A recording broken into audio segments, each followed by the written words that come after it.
Good morning, good afternoon, and good evening. Wherever you are in the world, let's see what happened this week in the comic book world.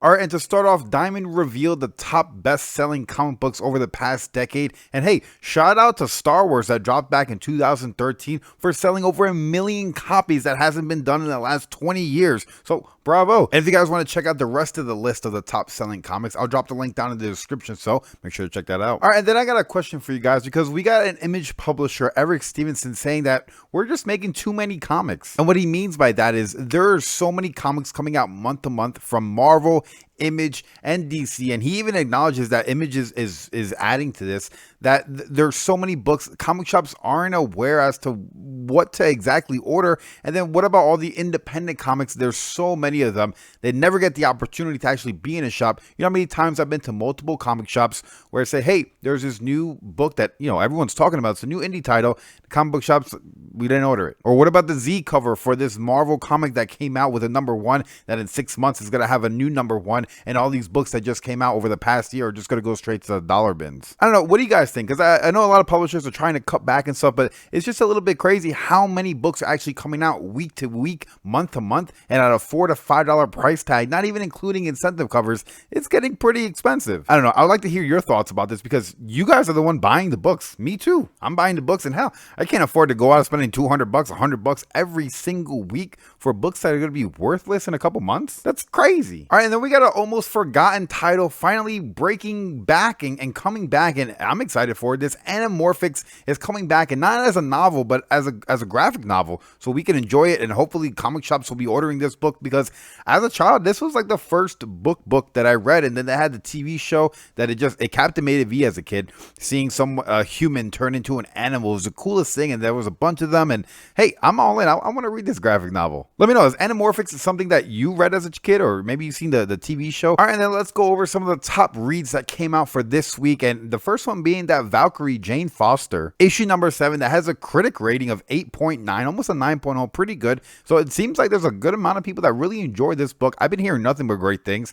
Seems like a good book. If you didn't jump on buying issue #1, you should probably get the trade. All right, and then we got Superman's pal Jimmy Olsen, issue #7, that also received a critical rating of 8.9. And hey, I did not want to start reading Jimmy Olsen because it seemed a little bit ridiculous to me. But the moment I actually dived into this book, it's been on the pull list ever since. And the cover works have been pretty damn good. All right, and then the last top book, I'm going to go with Undiscovered Country, issue #3, with a critical rating of 8.7, which, if you're reading this book, I feel like it's going to set up to be such a great book. Like, there's so much future potential. Books like that make me want to get invested for a long haul. I'm totally all in on Undiscovered Country. I hope it doesn't let me down. And I heard there's plans for a TV show or movie to come out for this. So that's even like an icing on the cake a little bit. Hey, and if you guys read a book that you were like, yo, this was one of the best books I read this week, let me know. All right, and now there's a Florida group out there asking the Florida State Attorney General to start banning books. So it seems like they compiled a list of books together, including some graphic novels that are in schools, in libraries, in classrooms, and they're demanding that the schools deem these books banned, and as far as ban them in the actual bookstores themselves. I'm assuming because this book depicts same-sex parents and not a man and female playing the mother and father role, rather a woman and woman, or man and man. And this actually violates certain state statutes in the state of Florida.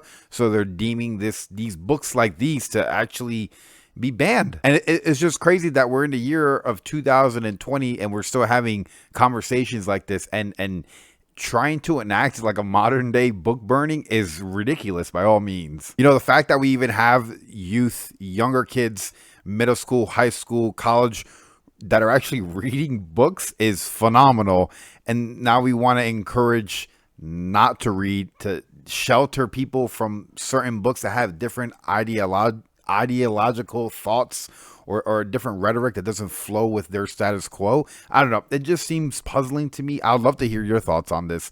It seems a little crazy, like a little bit of Twilight Zone action, and not the good kind with the new Batman guy, but I enjoy Twilight. But it just seems a little bit ridiculous to me. They even went ahead and put out a statement for parents stating that we urge parents to be extremely vigilant on what their kids are reading. the alliance said in an announcement. We demand that the Attorney General enforce existing anti-pornography statutes and that the legislature take whatever action is necessary to straighten existing laws that are being completely ignored by public schools. You know, it just seems crazy. These are New York Times bestseller graphic novels, and I don't know. I'm totally against book burning. And now, if you've been reading comic books for a while, you know about DC had the little imprint of DC Vertical, where we got pretty great titles coming out of DC Vertical, or should I say that have came out of DC Vertical. And we said goodbye to Vertical last year in 2019, but this week was actually the final week. They said their final goodbyes in a tweet at Vertical_comics saying that thank you for following along this strange adventure. For future updates, please follow at DC Comics. And now, I don't know if this is considered news, but it's kind of just putting the nail in the coffin to Vertical. And, you know, they had a pretty long run. I believe they started back in 93, back when I was born. So, I mean, Vertical's been around for my whole lifetime. And now we bid you a farewell. All right, and now I'd like to highlight either a community member or a community video that came out this week. And this man, Bruce Morrow, him and his girlfriend, Stephanie, they do new comic book day videos. They talk about comic news. They review different types of beers. And it's pretty cool. It's very entertaining. And, hey, I almost missed one of my own shows because I was so wrapped up watching one of their live shows. So I implore you to go out, check out their channel. If you enjoy it, hit the subscribe button. Always make sure you got that bell notification so you know when they're live. And yeah, check them out. All right, and then later this week, I'm going to be coming out with my solicitations for April of DC Comics. But we got a pretty cool series coming out in February called Batman Pennyworth, R.I.P. #1, which is going to be written by James Tynion and Peter Tomasi, who are great on Batman. I mean, we just got Tynion to do Batman, and Tomasi's been killing it over on Detective Comics. So to see them, I think this book is going to have multiple stories, or it's just going to be one continuous, but I think it's multiple stories written by them, probably ping-ponging back and forth. So I'm totally in on this. I want to see more about some Alfred, man. All right, now we had a pretty big week when it comes to comic book related movies and TV shows. So let's just dive into it. All right, now if you're subscribed to HBO and you've been enjoying that Watchmen series that just came out, that blew a lot of people's socks off, well, they will not be returning for season 2. I guess there was a problem with the creator. And, you know, once you have like a really good standalone season, do you really want a second season? And then we actually had the Morbius trailer come out, which I did a reaction to up there. And if you don't know who Morbius is, make sure to go to my channel. I have a Who Are They playlist where I go over different characters that aren't too well known. I go over who they are, their backstory, their origin story, a good reading point if you want to jump on and try to read a little bit about them, and some key comics that are worth money related around that character. And I also did a reaction for the Black Widow trailer that came out this week, and that looks pretty cool to me. I'm interested to see that whole Taskmaster because we haven't really seen too much about him. And if you're subscribed to my channel, I'll be making a Who Are They Taskmaster, going over some of his backstory. And then a trailer that I did not react to because I was already too late to the ball was this Bloodshot. We came out with the second trailer already, which, I mean, you actually start seeing him actually look more like Bloodshot, which I wish they would have initially came out with a trailer like this, showing him more whitish, grayish with the red eyes. So yeah, I mean, you know, it's Vin Diesel. Last time I seen a Vin Diesel movie, it was Pitch Black, and that was one of my all-time favorite movies. So I'm definitely looking forward to this. Please don't let me down. All right, and then if you're watching the CW Flash show, I guess they had the Flash from the DC Justice League movie intertwined with the Flash from the CW TV show. And how freaking cool is that? I know Marvel did it with Samuel L. Jackson back in the Shield TV show, but hey man, we're talking about DC right now, and hey, I think that's pretty damn cool. And then over on TNT, they have a Snowpiercer TV show coming out, and the trailer dropped, and that's pretty freaking cool. I just seen the movie a couple months ago. I did a review with John's Comics with Kids and Fire Guy Ryan. You can check the link right up there, it was actually a really good movie. I enjoyed it. Captain America was in it, so that's a plus. And if you don't know, it was actually a graphic novel, so you could wrap your paws around the book and just really jump into it because the movie was great. I need to order myself that graphic novel, and I'm going to be looking forward to that TV show. And you know, movies and TV shows weren't the only great trailers. We actually had Mortal Kombat come out with a new trailer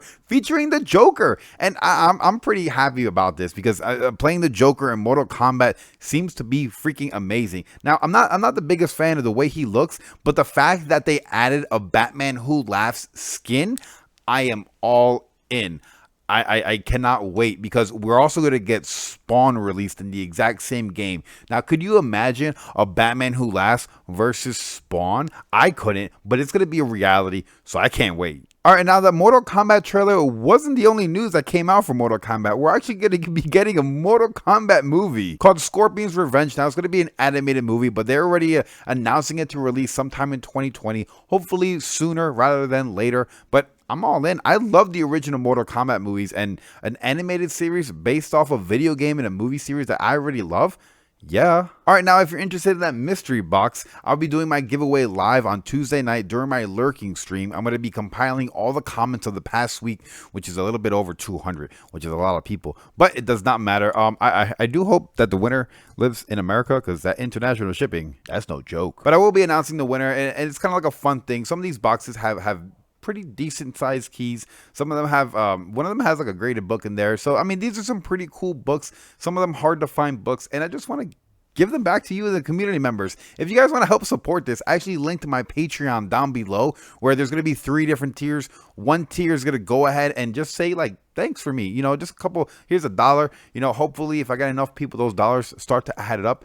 If you want to help support me buying comics, I think there's like a $5 tier, because hey man, our comics are starting to be about $4.99. And then there's a $14 or $15 tier, which is going to be the actual shipping cost of the books. So if I could get a few people doing that, I could go ahead and ship out books and go out and find books. None of the money from Patreon is going in my actual pocket, so all of it's just going back to you guys. So I do appreciate you guys for subscribing and liking and commenting and interacting with me, and I love interacting with you guys as well. All right, let's go ahead and say goodbye, and I'll see you guys in the next one. Peace. I don't even read comics, okay?